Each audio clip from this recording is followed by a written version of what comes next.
Hello, this is DanO, back again for the 15th episode of Drop the Needle, here with my partner, co-host, and friend, Dottie Walker.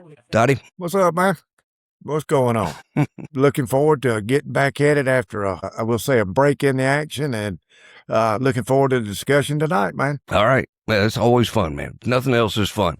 So, for tonight, we got a topic that I think is going to be enjoyable for everybody. Hopefully, what it'll do is generate some comments and responses from you folks that happen to listen, because everybody that loves music has their opinion on the subject that we're going to talk. It's something that me and Toddy, have talked about over, I don't know how many years, but a lot of years. And that was just a simple, what if kind of situation. If you were going to be stuck on that desert island and you could only have 10 albums with you, what would they be? And that's one that really makes you dig deep, and you're thinking about not only the particular band, but something that represents that style, that type of music that you don't want to be without. And man, I'll tell you, when you get to number 9, number 10, you think I really need about 15 or 20, because it's so hard to not put them on this list. But it was just a way of driving a thought process that we thought was pretty entertaining, and we've done it over the years many times. We're going to do it again tonight. And I'm anxious to see if we have any that overlap. Yeah, that's on my list and also on yours. I think that'll be interesting. Yeah, no, absolutely. So, before we jump into that, let me, I had this subtopic, I like that, just miscellaneous things that sometimes, at least I like to, drop in here is, okay, whatever. But some of the things that at least I spend my time thinking about during the week, when I'm not actually listening to music, or maybe sometimes when I am, but the idea of genres, that whole thing just rubs me the wrong way. And I know it's rooted in a lot that's not going to go away or change in anytime soon. But what if we sliced it in rows instead of columns? And instead of having everything in rhythm and blues or soul or rock, we put it in happy or dance or chill. And it didn't matter what the so-called genre of today is, it would be in that category. So anyway, it's just a thought. We'll see how it goes. Toddy, any miscellaneous topics you want to bring up? Well, yeah, I'm going to go back to your genres and all encompassing, and I don't care if it's, as you said, R&B, funk, or soul, or rock, good. As long as it falls in the good genre, I'm all right with it. There you go. Yeah. All right. Any other topic, though, that you wanted to mention? Now, just ready to get on with the main one at hand. I'm pretty excited about this one. Yeah, I hear you, man. And one of the things that makes it exciting for me is like I said earlier, the difficulty in leaving something off the list, because it's like, oh yeah, I got to have that too. But there's a limit. That's what I guess drives the drama and the fun. But the other thing is, in all the times that we've done this, worked this, we've always had a caveat. I reserve the right to change my mind at any point in time. Because, I may wake up tomorrow and number 10 becomes number 11 and 7. The problem is, though, if your ass is on that island, there is no changing of the mind. I know, but that's the benefit of what we're doing here, man. Yeah, we're not on that island yet. You're right, and that's the beauty of being able to work it virtually, I guess you'd say. But no, we're not on that island yet. But you're right. Maybe we could get an airdrop or something. Hey, take these back and drop these too. I don't know, man. Okay. I'm going to let you hit your number one. And we did, both Toddy and I, kind of worked these in order. In other words, if it could only be one, it's this one. If it could be two, I'd add this other one, and so forth. So we're going to kind of compare, apples to apples as we go down the list. So, Toddy, what you got for number one? Number one for me was going to be a Pink Floyd record. Now, imagine that. Yeah. And then I thought, well, damn, pretty much half of my top 10 could have been Pink Floyd records. So let me think about this. So I settled. Well, I don't know if settled's the right word.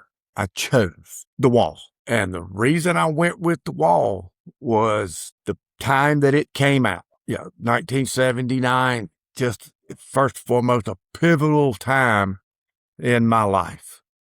All right. The songs, plus, and it's 2 hours long. So on a desert island, I can feel about 2 hours just with that one record.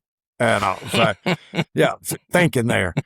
Could I have done Dark Side or Animals or Wish You? Absolutely. But for me, in this list, it was The Wall.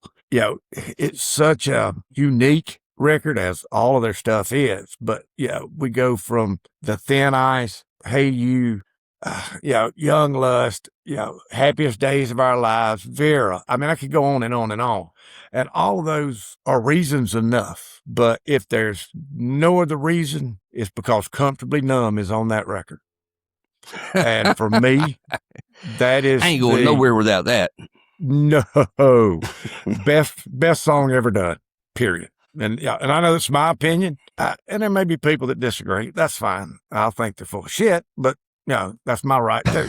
So my number one. Have our right. There you go. My number one is The Wall. All right, man. So let me look here. The similarity, and this is, we're kind of unveiling a little bit more of the complexity of doing this thing, and that is, okay, maybe you can pick the artist. It's Pink Floyd. But now, which Pink Floyd album? Yeah. It's in terms of albums. And so, man, that makes it tough. So the easy part was, number one for me is Pink Floyd. Now, it turns out that it was Dark Side of the Moon. So how does that count when we're trying to keep up with consistency? Is we both chose Pink Floyd, but not the same album. Does that count? I think so. Yeah, and I'll put a question mark by it. Are you on, what end of the island are you on? Yeah, maybe we could, someone swap. Yeah. Yep, there you go, man. Because like I said, I could have just as easily chosen Dark Side. And I vividly remember going and buying that record. I went with Mike Cox, to the music scene in Dothan, March 1st, 1973. Which that introduced me to this band. But The Wall, for me, once again, I go back, The Wall dropped in what was our senior year in high school. I think come out in December of 79 or November, somewhere there. But it just was mind-boggling for me. It was right when me and Mel chained the Science and Arts building and then escaped to Auburn with the tag of my dad's car covered by brown paper. That's right. We got to Auburn and the posters were all over the windows of Oz Records in Auburn. Good memory. And so there you go. So, but I do think since we both chose maybe not the same record, the same band, that we're in. All right, man. I got it marked. So, what you got for number two? Number two, also, it winds up being an artist that I went, this record, what about this one? And I kept going back and forth. I finally settled on, see, I hate to use that word, because it's not settled by no. I converged on. There you go. But Steely Dan's Katie Lied. See, you're making my heart hurt right now, Toddy, because I'm going to tell you, I don't have a Steely Dan album on my list, and shit, I should. Damn. Yeah, I'm sure there's going to be some things that you throw out, and I'm going to be like, son of a bitch. Yeah, that's what makes this fun. Yeah, and I know Katie Lied was probably what had come before it. Katie, that was maybe a little more smoother. Might be because Michael McDonald singing backup vocals first appeared on this record. Maybe that had something to do with it. But the fact it's got Black Friday on it, yeah. And what else? Bad Sneakers, Chain Lightning, Dr. Wu, and the classic Everyone's Gone to the Movies. And I don't know how you I argue think you with that know what logic, the song's man. about. Yeah. Yeah. I don't know how you argue with that logic. All right. So that was my number 2 right there. Cool. All right. My number 2 is Cracker, Kerosene Hat. Oh, yeah. That's a band that has been with me since approximately 1989. And it's been a part of my life until this minute. Will continue to be. Took a trip to New Orleans a few years back to go see the rocket that was being built, and 10 hours on the interstate, my playlist of Cracker did not run out. So Wow. I'll take that as testament that I'm deep on Cracker, and I think Cracker's deep. And 10 hours of Cracker is a damn win. I don't care how you slice it. That's I agree.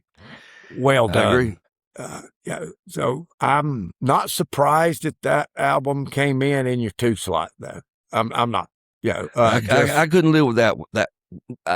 This was the whole thing about representatives, if you will, because you can't have 50 albums. So there's nobody else that I know that makes music like Cracker. And it's, like I said, an immense part of my life. It has been for decades now. And so something that represented that was only possible through Cracker, and that album was how it was introduced to me. So that's where it came from, number 2. Well done.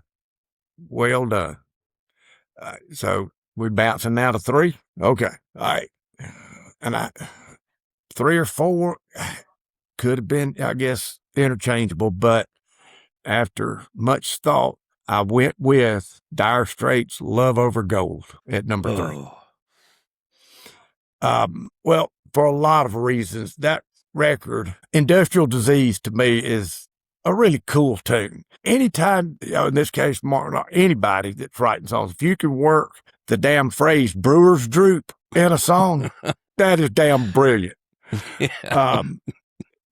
You had to dig on that one, man. Yeah, think about it. You got a smoker's cough and Brewer's Droop. That's it. But even as much as I like that song, Bell Cow, whatever you want to call it, is Telegraph Road. And that damn song, it starts, and the tension in it keeps building till it reaches this, and I'll use the word crescendo, and the guitar playing at about the 7-minute mark where it takes off is an exercise in finger picking. It's from another planet, man. Yeah. I'm just gonna tell you, it goes into, it's from another planet. Now, I fully get at 14 minutes long, to the average pop music fan, their attention span's probably not going to last that long. No. But what an incredible piece of music. All right. But I'm going to jump in support of what you're saying too, Tony. And that is, in addition to, the musicianship on that song, the story. And, that we could talk a whole episode about Mark Knopfler and his ability to tell stories. You listen to a song and you feel like that you knew somebody in some place for some short period of time, but you knew them. And, Telegraph Road just carries that same attribute forward. It's a story, and it takes 14 minutes to tell the whole thing. But when you get through, you've learned something. I mean, you know something about this thing that exists that only came to you because Knopfler wrote it down. Right. And like I said, it's the last, 5 minutes of that song, a masterclass in guitar playing. Oh my God! I have to work to keep my heart from not exploding in the middle of all that, man. It is just it's just that constant. It keeps building and building, and then explodes. So that's That was my number 3. My number 3 was the same band. So I'm going to use the same paradigm that we did for the first one and say, all right, you're Dire Straits and I'm Dire Straits. So we're going to count that one. But it was Dire Straits, the first album. You know, the one that had Sultans of Swing. And whether it's their absolute best album, I don't know, because they covered so much ground, have covered so much ground over the years that, man, they took us to so many different places.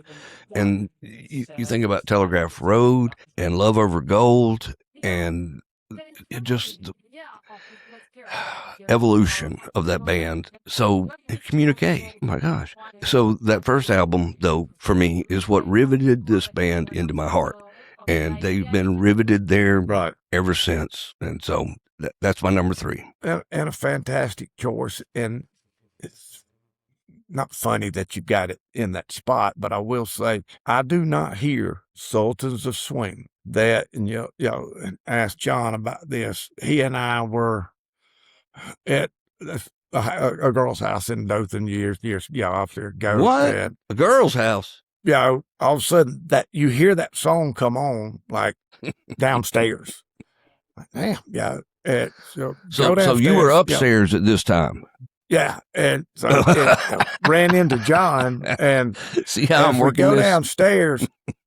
Alan Thompson is in the den where that stereo system was, and it is cranked up. He's got a broom in his hand and a ball cap on that's pulled down to about here. Did you say a broom or a broom? A broom. Like you're going to sweep something. Air guitaring his ass off.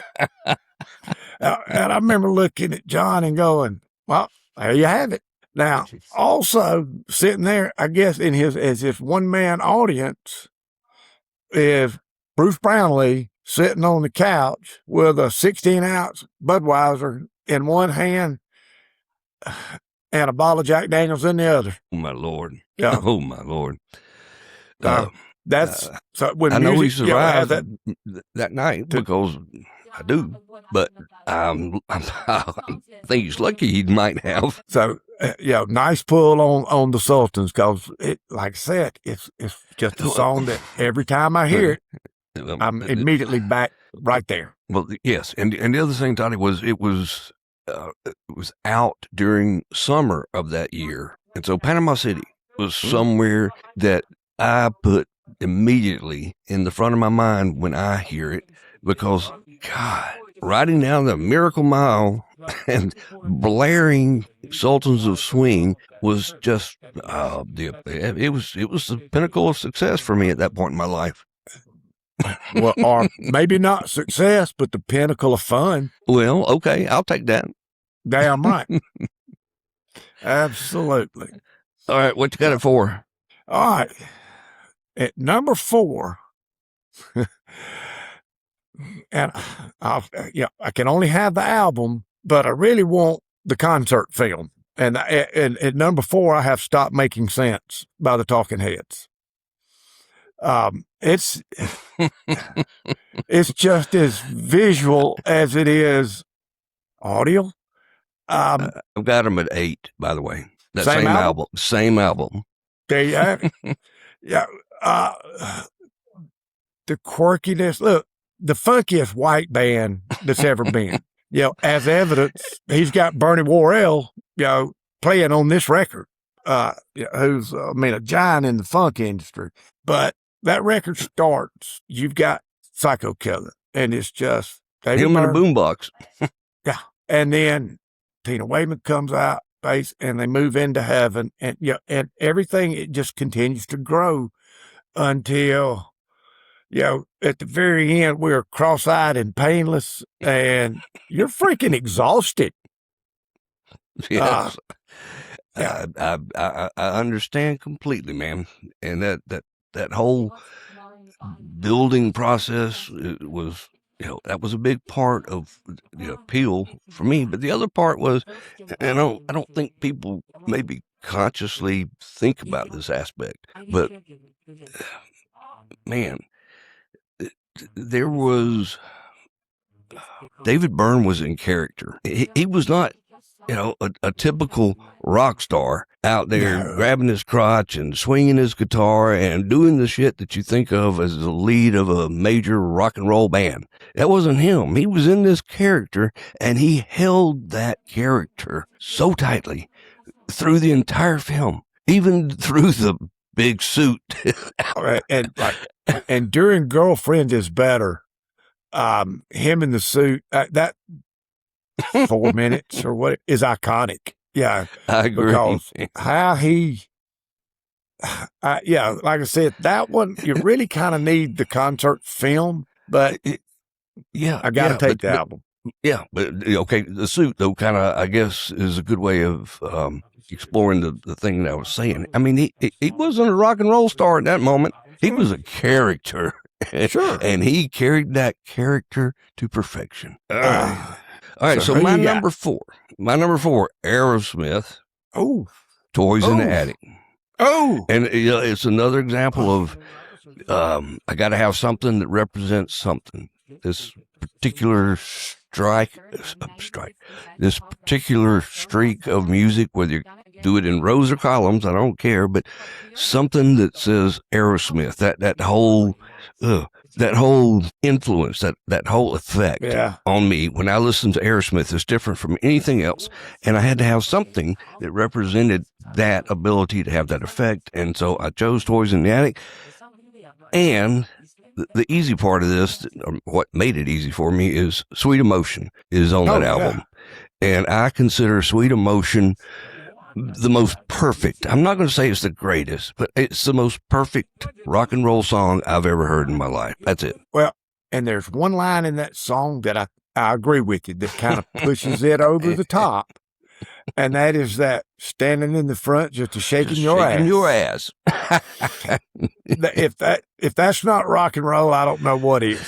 Oh man. So and there's a little bit of guitar in there that has this riff that is just, oh my gosh, I don't know where it came from. Wow. That's a hell of a song. Okay. Nice pull. And I'm sitting here going, damn. Cause that's, thumbs up on that one. Okay. So where are we at? Number 5. We're moving to 5?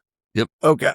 And now when we're done with this, remind me to ask you a question regarding both lists. I don't want to, move into it now, but something that has, when you said Toys in the Attic, that struck me and I went, yeah, damn. And when I get to thinking, that damn creates problems, but, so remind me at the end, but number 5 for me is the Doobie Brothers, What Were Once Habits Are Now Vices. Or is it backwards? That one. That one. Yeah. Yeah.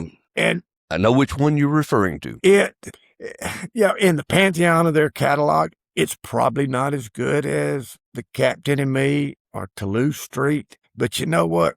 I don't give a shit. It's my list, and it's what I'm taking with me. I think that... Wait, could you... I'm sorry, ma'am. I didn't quite understand exactly what you're saying there.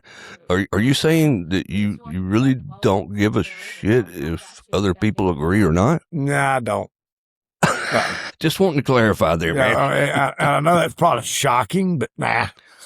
No. Yeah, I think it's obviously not as edgy as those two. It doesn't have a China Grove on it, but I think it's the Doobie Brothers at their... I'm going to call it folk rock groove finest. Eyes of Silver, it kind of maybe to some another listen to the music kind of knockoff, but there's something about that song that just resonated with me from the moment I heard it when the record came out. Yeah. I agree. Another Park, Another Sunday is just smooth. I agree. Nobody is on that record. And I guess, I don't know if I'd say that. Blackwater is also on that record. Yeah. Yes. And it probably gets the most airplay, of any song on that album. So it's obviously really good. Right there is an example of a true, I'm going to call it an underdog song. That song had no chance of being a single on the radio when it was recorded on that album.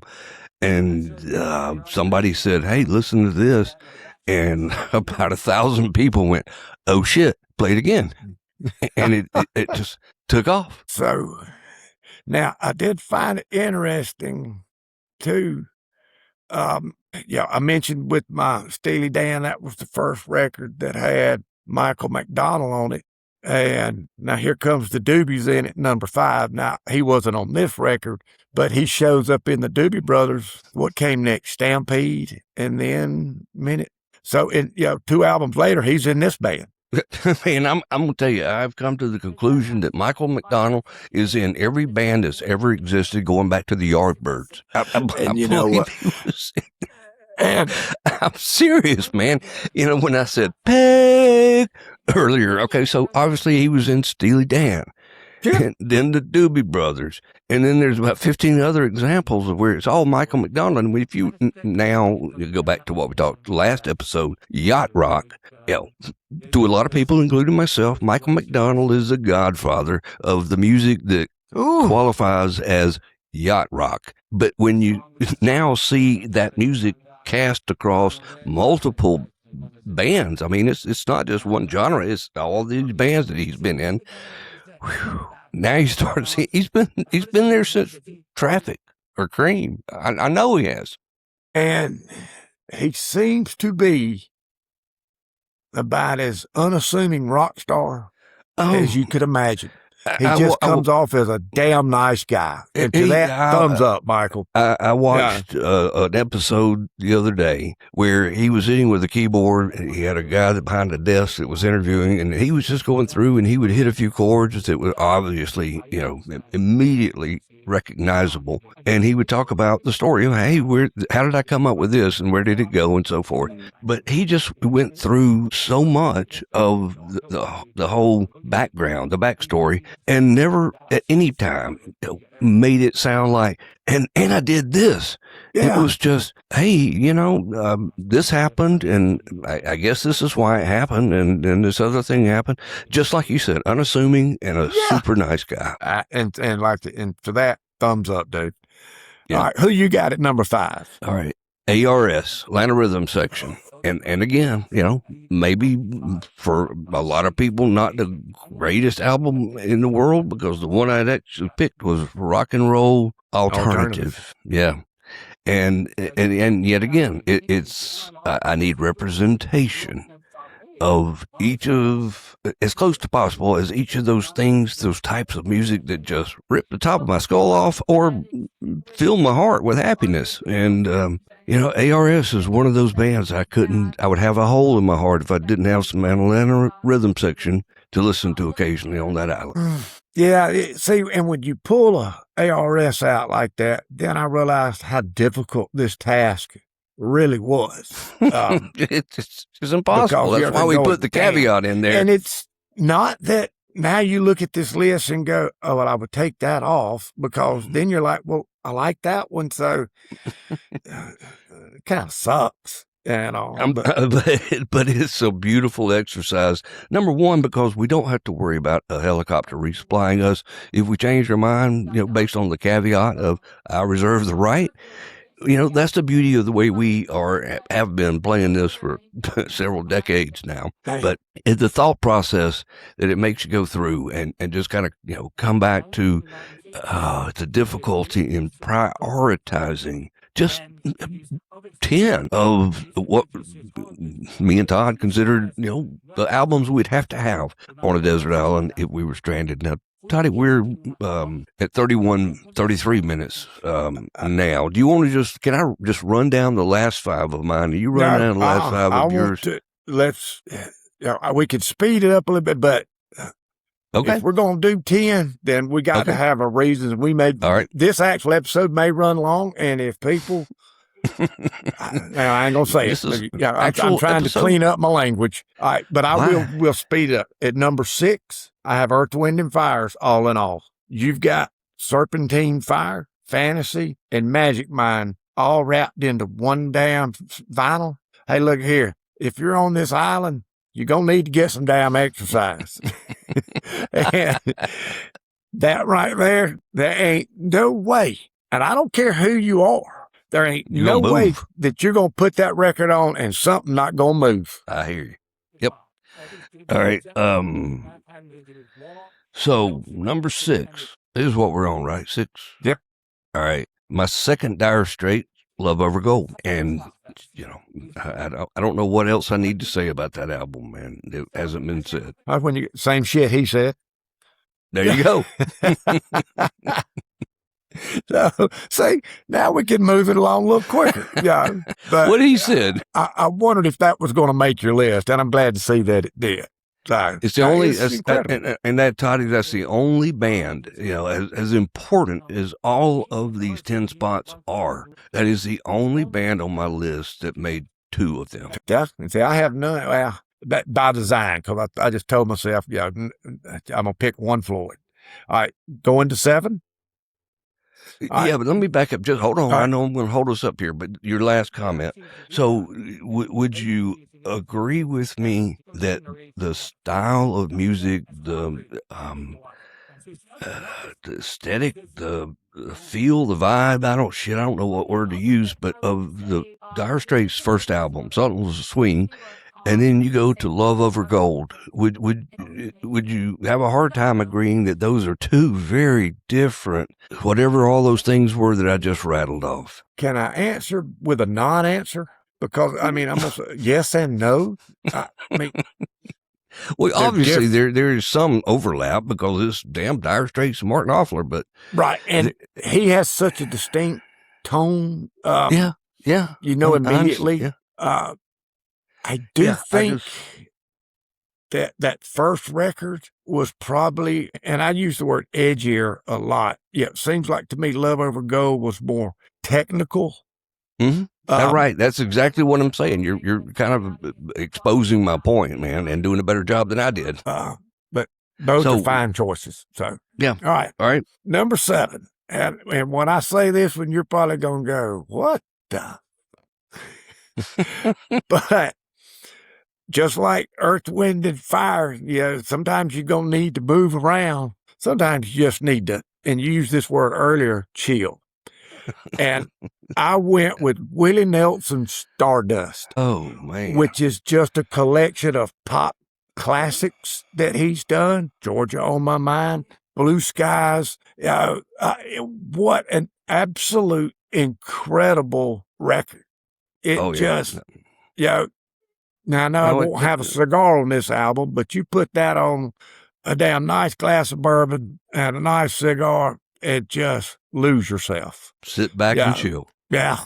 So Stardust. All right. My 7 is The Cars, first album. And Toddy, I'm realizing almost real time as we're talking through this, and I'm thinking about my choices and the rationale behind it. So much of it, to me, has been influenced by the things that were influences in my life.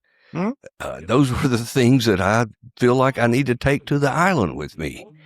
And Cars, first album, well, second, third, I don't need to differentiate, but that album was hitting its stride at a time in my life that was just balls to the wall, enjoy life. And it was a soundtrack where you were riding around in between classes at the junior college with your sunglasses upside down. And while we're on that record, explain to me the lyric, substitution, mass confusion, clouds inside my head. What the hell? And does it really matter? Okay. It's cool. I'm going to tell you, it doesn't, in my mind, mean anything. And yes, it is just cool as hell because of that. Yeah. You damn sure remember it. But it reminds me of a little, it was almost like a dark side little drawing. I sent a few people, but it was a guy on a horse out in a desert, and the balloon texts were saying, I'm on a horse in the desert with a, wait, I gotta back up. I'm in the desert with a horse, wait, a horse with no name. I'm on a horse with no name. I'm on a horse. I know where he's at. You're in the desert on a horse. Anyway, it's a horse with no name. And as soon as he says it, the horse has a balloon coming out of his mouth that says, it's Frank. And you fucking know it's Frank. Well, I'm always wondering, shit, all this time you was in the desert, couldn't you give him a name? Right. Well, come on. All right. What you got at 8? Number 8. And I chose this record. It's a great record, but I chose it simply Girl because. record. Huh? You say a girl record? Great record. Oh, great. I chose it because of one song. Now, Okay. the album in and of itself is considered one of the best of all time, but Highway 61 revisited by Dylan. Yeah. Like a Rolling Stone. It's is, classic. Yeah. And that one song, let's face it, it's a song about detachment and isolation. And yeah, that one line of when you've got nothing, you ain't got nothing to lose. Yeah, I once again, Truth resonates, man. Resonates. Right. So that one made it just because of my love for that one song. The album is great, but that one, it has to have a spot because of Like a Rolling Stone. So that was number 8. All right, my number 8, we don't have to spend any time on because that's where I had the Talking Heads stop making sense. There we go. So we've already talked that one. So now we're at 9. Van Halen, their first record. Wow. Once again, you're talking about like. That was like number 12 for me. Every song on it is badass. It hit at, once again, one of those pivotal times in history. Had never heard anything like it. And yeah, when Eruption came on, I thought my stereo had like short circuited in some way. Man. It just was an incredible record. Every song on it melts your damn face, with the exception of Ice Cream Man. And that's it's an okay tune. To me it's probably the least. It's a fun tune. See, yeah, it would be in my happy genre when I take it in rows. Okay. So for me, at number 9 is Van Halen. All right, my number 9 is Leonard Skinner, Pronounced. Again, see, I got to have representation across the spectrum to the best of my ability with only 10 choices. And somehow prioritize them. So there's got to be some Southern rock in there. And Leonard Skinner and that Pronounced album, again, part of the soundtrack to my life at a really, really important time in my life and development process, or some people might think anti-development process, but it was just something that had to be represented. So I'm going to leave it at that, Toddy. All right. Well, then number 10 for me is going to be quick because Pronounced is number 10.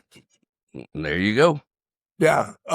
So whatever you just said, that applies for my number 10 spot because I had, like I said, punched in at number 10. Now, I'm going to throw this out there, though. I sat down and there were 3 records that Pronounced, Molly Hatchet's first one, and Blackfoot's Strikes. Yeah. And I went back and forth, and I was like, I got to go with Skinner because I don't know if those other 2 would have existed had it not been for Skinner. Well, so they got the nod. Okay. You're right, but that kind of again exemplifies the point of you're talking that Southern rock had to have column, and some representation of that Southern rock genre, and whether you picked Leonard Skinner to represent it, or Molly Hatchet, or Black Snake, or it all does the same thing. So. Yeah, I like that. And I'm going to give you my number 10, Supertramp. And this was a late addition to my list. I'm anxious to see what album.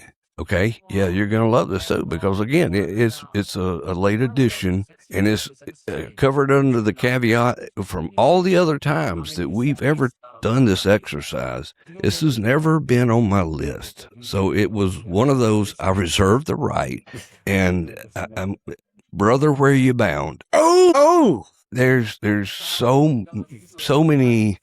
You know, if you like Supertramp, if you get Supertramp, there are so many options for enjoying a lot of people them. don't. You know, from one end to the other. With obviously Breakfast in America being that, you know, the kind of the, as you said, bell cow of, at least in the albums, that was the one that I think got the most recognition. But for me, and I love that album, but just for me, brother, where you're bound. Dottie, I sent you a text the other night and told you, after pulling this vinyl album out and listening to it for days and days and weeks, it was like, I don't want, for me, it was like the Pink Floyd album that was never recorded. And that's, it's not at that same level. I don't mean to imply that, but when you listen to it, Well, it there are some things that you find in common. Oh, absolutely. Yeah, I agree with that. You know, and I'm not gonna say I'm shocked you picked that record. I think you're shocked, man. It was unexpected. I didn't think you would pick Breakfast in America just because that was gonna be the obvious. Yeah, I was thinking more maybe Crime of the Century or Even in the Quietest Moments. One of those two. Yeah. So nice. I have just really come to appreciate this album, and whether it's because I'm listening to it on vinyl, which I'm sure helps, or not, I don't think that's the by any means the only reason. I'm just loving the composition and the production, and like I told you in the text, man, the engineering on this album, the production, the mixing is just world class. Maybe one of the 5 best I've ever heard. I'll agree with that. Definitely. Now, before I forget, the question that just hit me a little while ago was, okay, of these 10 that made my list, the 10 that made your list, look at the years that these albums were released. Mm-hmm. Yeah, The Wall, 79. Katie Lied, 75. Love Over Gold, now it was in, 86? No, it was 83. 83. Probably, okay. Right on the end. Yep. Stop Making Sense was 84. What were once vices are now habits, 74. All in All by Earth, Wind and Fire, 75. Stardust, 78. Highway 61 Revisited was in the 60s. Van Halen, 78.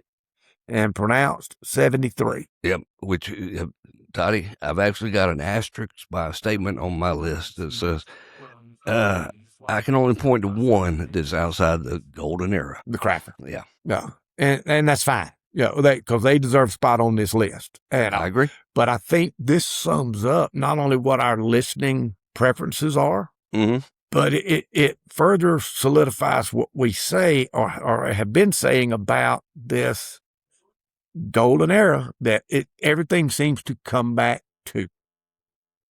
Yeah.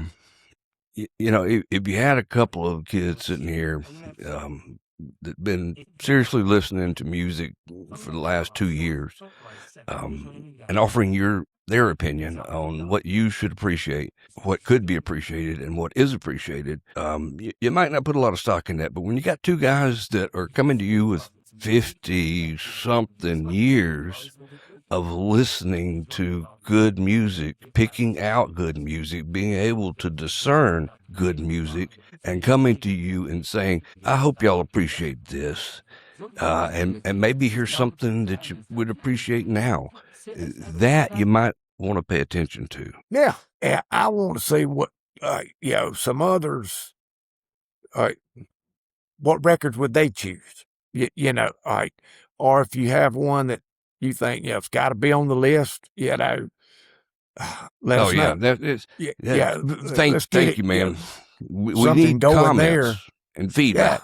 And I will, like I have for the last few episodes, I'll include the link to our YouTube channel that you can go into, and you can see every episode of Drop the Needle. You can add comments. You can just don't scream at us. And if you got an opinion, especially that's different than ours, just tell us why. Toddy, I got to throw this out because you threw it out a couple of episodes ago, but I just thought as an inline for these podcasts, that notion of, I don't care what you listen to, but listen to something epic. Yeah, and because there's good music out there, but, even today, it's out there. You just got to find it. And awesome. And this was fun. This was and we filled damn near an hour. Pretty quickly, and it was interesting. We both kind of landed on some Floyd, obviously, the Dire Straits, connection. So that was, and the fact that not only both had pronounced, but they were almost in the same location. Yeah, and I think you would agree with me that to say anything was not in that top 10 doesn't by any means say it's not a spectacular album and a complete quality album or band. It's just saying, shit, you only got 10. That's easy to spend really quickly. Because there were several that I'm going to say kind of fell into the honorable mention category, and others receiving votes. Jerry Rafferty's Night Owls. It really took some doing for it not to make its way on there. Yeah, but I can't. Who am I going to bump? Yeah, so that was fun. Yeah. All right, Toddy. I enjoyed it, man. Talk to you soon. Have a good evening. And I'll do, man. See you, bro.